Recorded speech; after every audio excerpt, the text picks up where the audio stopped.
little story. When the No Sure. Child Left Behind was terminated in 2016, I believe there were 440 companies that were providing tutoring in the state of California. Mm, As soon as that happened and the funding went away, only 40 companies were left. wow. So It's a lot. 40 out of 440, which is what, 1 out of 11. So 9% of the companies survived. hmm We were one of them. Out of those, I think there's only about 4 or 5 of us still left. So today. Yeah, so 10% again, if it was Yeah, just 9%, cutting it we're down all the only, time. Yeah. if you look at 4 out of 440, right? So you're at 1% of the companies are hmm still around. If you don't adapt, right, you're gone. Hello, everyone, and welcome to the Business of Learning podcast. My guest here today is Chander Joshi, who is the co-founder of StudentNest. Chander, welcome to the podcast. I'm happy to have you here. Good afternoon, and thank you. We're honored to have this opportunity. Awesome. Tell everyone a little bit more about StudentNest, who you guys are, what you're all about, who you help, and anything else you'd like to share about the business. Absolutely. Might take a little while, but again, my name is Chander Joshi. I'm vice president of StudentNest.com. My wife and I, Monica Joshi, who's president, CEO, we started the company back in 2004. So we just celebrated our 21st anniversary, uh, providing Awesome. educational programs. Congrats. Thank you. We've been providing mainly tutoring in all aspects, in hmm person, virtual, hybrid. I'll go, as the show goes on, I'll go a little bit more into when COVID kicked in and how, what Sure. the impact was. But we started probably in California under the No Child Left Behind, just focusing on at risk, low income minority youth. They had a hmm program called Supplemental Educational Services, where the federal government actually paid for the tutoring for Title I schools, what they hmm call it in the United States. Um, as you probably heard, the federal government's educational Department of Education is changing, probably effective today. So, and again, we can probably get into this as the show goes on, but that'll Sure. have some impact on us. We've gone through those ups and downs hmm when they got rid of the No Child Left Behind and so forth. So just hmm another challenge for Monica and I to focus on.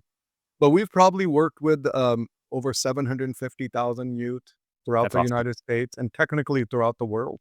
hmm We've done over 12 million hours of services.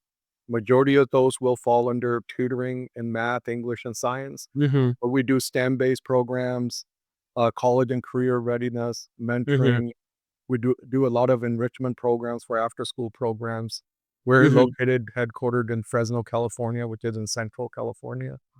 Um, and we have a contract with Fresno Unified where we work with them with their after-school students. Awesome. Awesome. Amazing. And before we actually started the recording and a couple of days back when we had our first conversation, you were mentioning that as you guys are growing, it's a little bit local, and then obviously opportunity starts to come to expand. And now with technology, the opportunities are pretty much endless. And you mentioned that you're looking to expand obviously nationwide and being able to grow the company as much as possible, but also have an even bigger impact as much as possible. How do you think AI is impacting what you guys are doing? Do you think it's become something that's really helpful and can expand the impact that you guys have? Or do you think that it comes with some challenges along the way? Technically, all of the above. Okay. With everything, right? Nothing is Yeah. perfect, right? There's going to be benefits and drawbacks. hmm I think so. The demographic we mainly focus on is a at-risk, low-income um, person. In those cases, the students have limited access to technology, and their parents even more so, right? So their capacity to take advantage of AI is limited. hmm Now, the government's doing the best they can, in providing, but it's not just a thing that you give somebody a golden laptop and say, "Here you go," right? You Yeah. still need the internal skills and the background to be able to utilize them. In a environment where the parents are actually paying for the services or you have an advanced kid, hmm student, I think the AI is gonna have a tremendous benefit for them. mm In an area where the children are already 2, 3, 6 grade levels below where they are, AI will probably have a negative impact because if they don't Mm. build the necessary uh, foundational skills, then trying to understand what this AI is telling you is meaningless. It could, right? Mm. It's like anything. If if you open up a card that's got all these tech things in it, if you don't know what they mean, they're meaningless. They may be Mhm. cool, but they don't have the same impact on you. So I Uh-huh. think there's both. You have to be very subjective and very thoughtful of who utilizes AI in the education world and who Mhm. doesn't and how much access they should have. Yeah. StudentNest, back in 2015, Monica and I, we were working in Montana. If you know the terrain of Montana, mountains and snow and terrible. Mhm. So the internet was extremely limited. Mm. So while that was a huge challenge for us to do virtual tutoring, it completely opened up another avenue where we said, you know what? Let's create a mobile app that Mhm. allows students to be able to work offline. So we Mhm. created a mobile app called Lotus Learning Online through Universal System. It's an adaptive learning. And when I say AI, 10 years ago, that's probably 100 iterations ago, right? Oh, yeah. Uh, adaptive learning AI based app where it creates a learning plan for you. You can take a pre-test. It gives you hints on how to solve questions and stuff like that. Mhm. Obviously, as I said, that's so ancient technology now. So Sure. we're upgrading Lotus with the latest, Chat GPT, Grok, Gemini from Google. So we're incorporating a lot of the new technology. And again, Mhm. depending on the demographic that we're going to be working with, we will use the tools accordingly so that Mhm. it's at the level that the student needs help, not Mhm. the other All way around, trying contextual. to force the Mhm. student. 100% all contextual. That makes so much sense. Thanks for sharing that. And I wanted to talk to you a little bit more about, um, obviously you guys have been, around for a little while now, so there's been many peaks and troughs, many lessons along the way. As you guys are building the company and growing the company, talk to me about some of the challenges that you had, how they differ from the challenges now, and maybe even touch on the COVID aspect, which is, something that you brought up a little bit earlier as well. How did that impact in how you guys had to adapt and pivot and change the organization to make sure that it could survive and keep growing? Absolutely. So when we originally kicked off in 2005, we were approved under the No Child Left Behind, I think in like 24, 25 states. Mhm. Um, we probably had about 200 employees, if not north of 200 at that time. Majority part-time, but we were hiring stay-at-home moms and retired teachers. We wanted to make sure the quality of the individuals that we had was, on at the sub and Of had course. subject matter experts. Yeah. 2008, 2007, the everything crashed, if you remember the housing market and so forth. So, a lot of budgets got cut dramatically. We went from having 200 and some odd employees down to 31, I think, is the Mm. number that we had.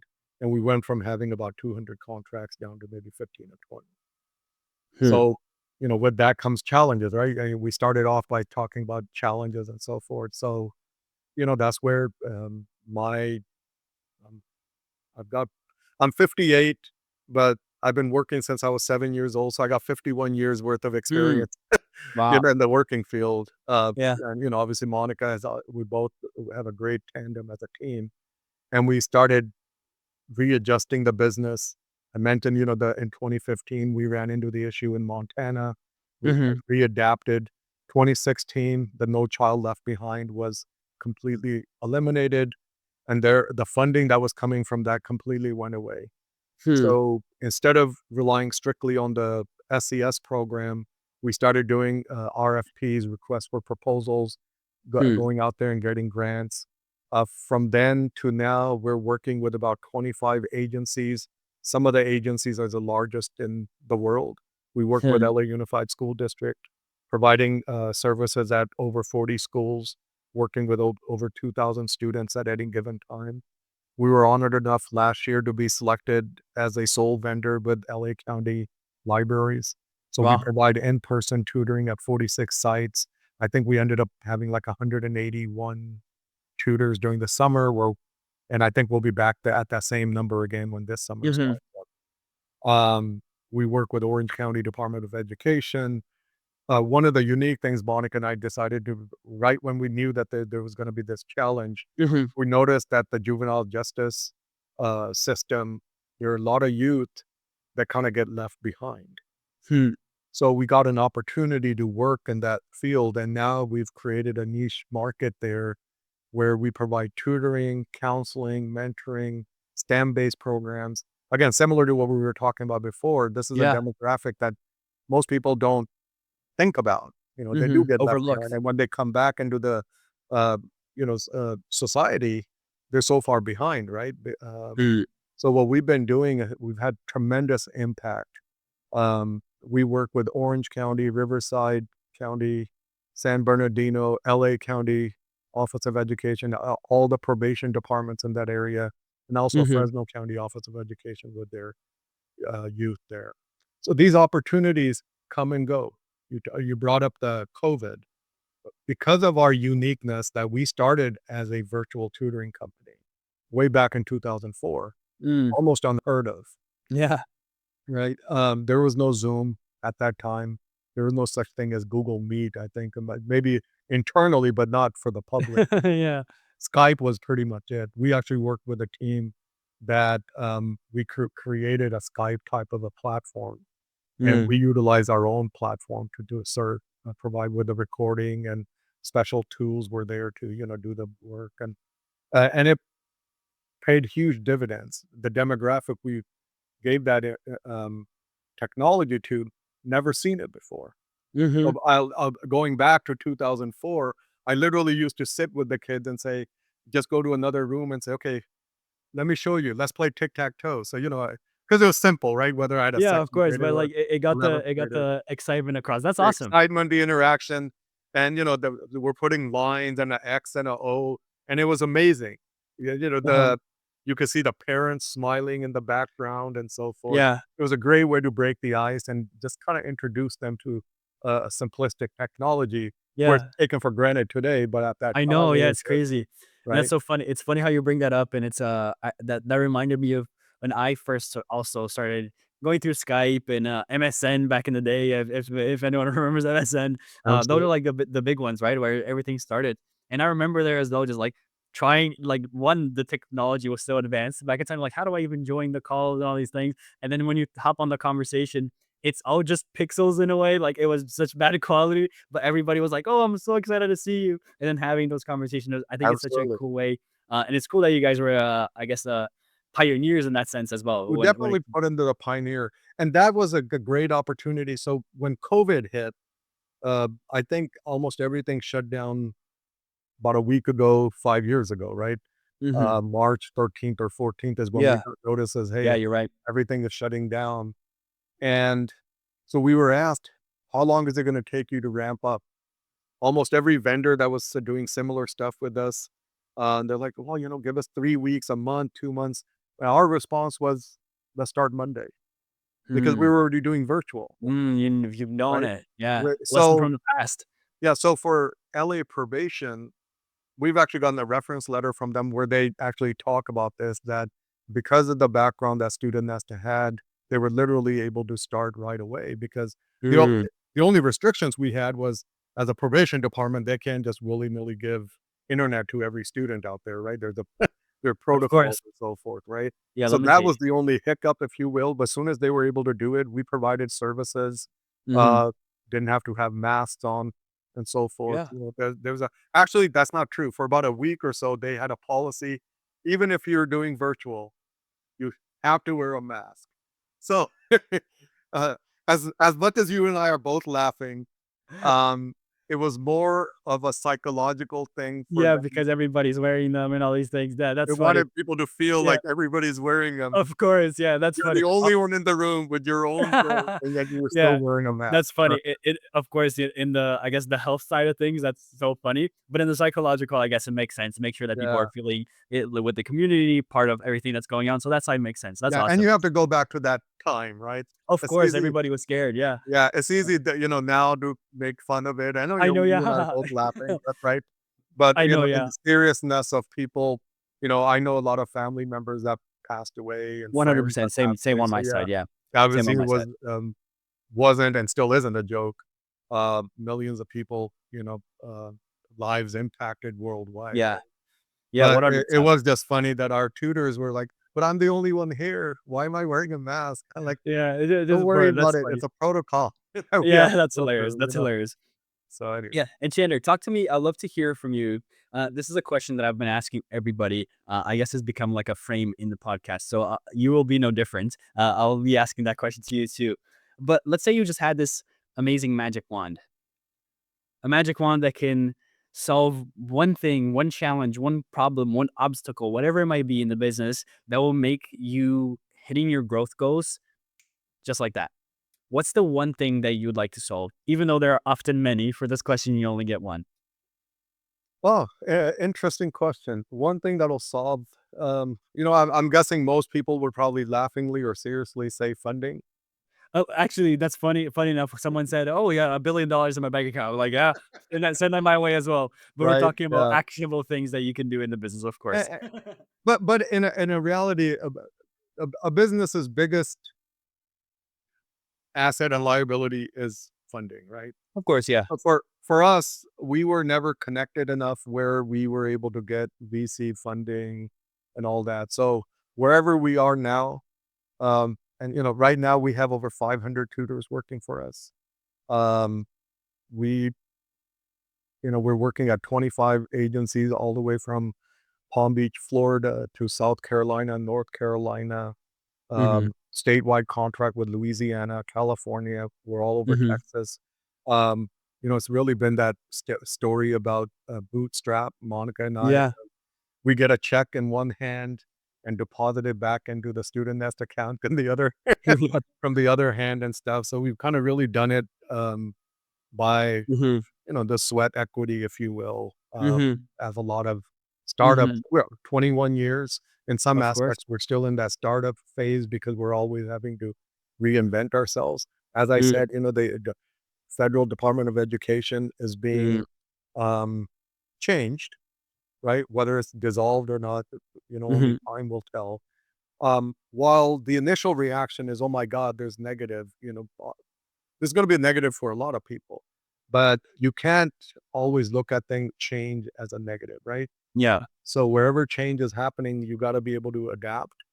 Mhm. Quick little story: when the No Sure. Child Left Behind was terminated in 2016, I believe there were 440 companies that were providing tutoring in the state of California. Mm. Soon as that happened and the funding went away, only 40 companies were left. Wow. So It's a lot. 40 out of 440, which is what, 1 out of 11, so 9% of the companies, survived, that Mhm. change. We were one of them. Yeah. Out of those, I think there's only about 4 or 5 of us still left. So today. Hmm.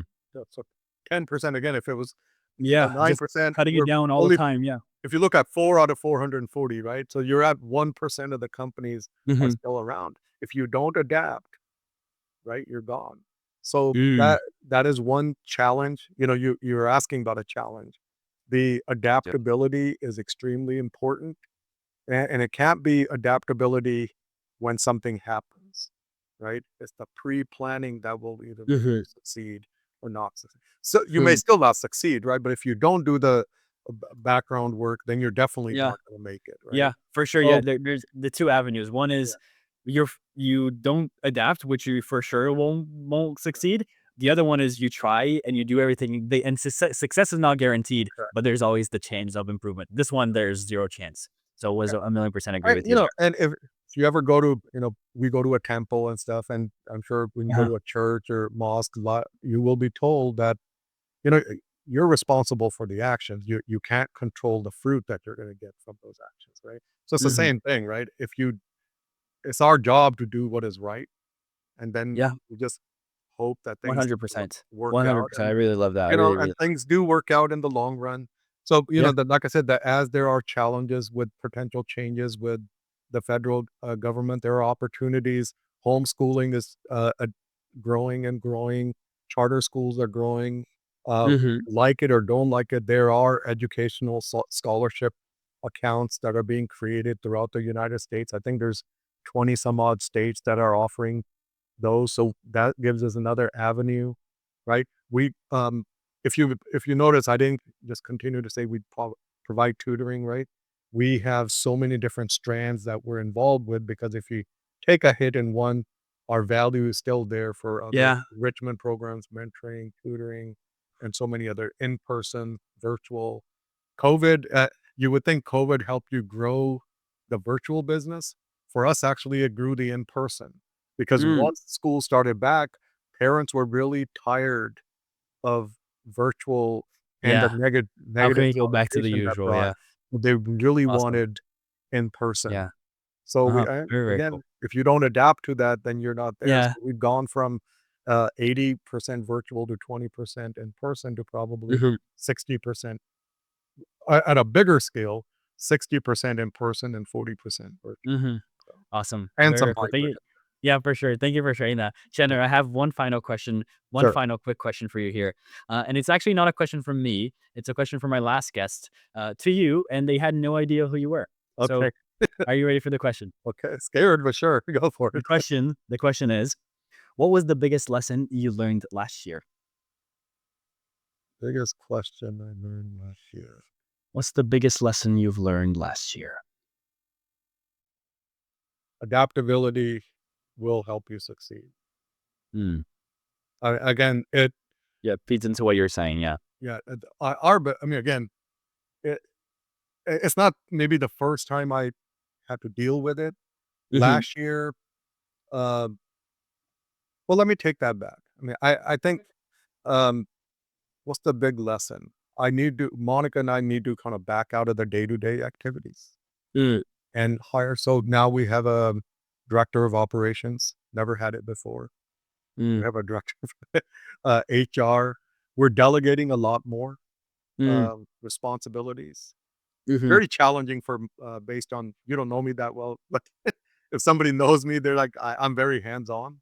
Uh-huh. And that change, adapt or not, again, there's no way Monica and I ourselves would have been able to run a 500, 600, 800 employee company. Of I course. probably would have tried without some guidance. Just the Yeah. personality I have, but, Uh-huh. I think I would adjust that answer to maybe that Sure. was a lesson that we started really doing that. A lot of those changes happened for us in latter part of 23 and into 24. And we're Amazing. seeing a Awesome. lot Thank of you. the fruit from that decision going Uh-huh. forward. Now coming through. Awesome. That's awesome. Yeah. Thank you for re-answering the question. I think it's awesome that you process that through. You're like, "Oh, actually, I think this is the one." But thank you so much, Chandler. This has been such a great conversation. Where should people go if they want to learn a little bit more about you or maybe a little bit more about StudentNest? Yeah, our website is studentnest.com. So please go on there. Be nice. We're going through updating the website and so forth. And I think as mentioned earlier, we have a segment coming with Meg Ryan, probably in the next 30 to 45 days, where she's asking similar questions and talking about the impact that Student Nest or virtual education has on people worldwide. It's not just Mm-hmm. isolated just to a question from Student Nest, but Mm-hmm. more as an industry. We're hoping, we may be on Fox Business and CNBC and Bloomberg. Yeah. So hopefully be able to see us, and maybe this podcast would also be at the similar level. 100%. And if by the time you're watching this, whoever is watching, if by the time you're watching this, that's already out, I will leave everything down below. If it's not, stay tuned and I will link everything to Student Nest's website as well as Chander's LinkedIn as well. So can stay in tune as well for everything. But thank you so much, Chander. This has been such an awesome conversation. Thank you. Absolutely. Thank you. It's an honor to be here. Have a great day. You as well.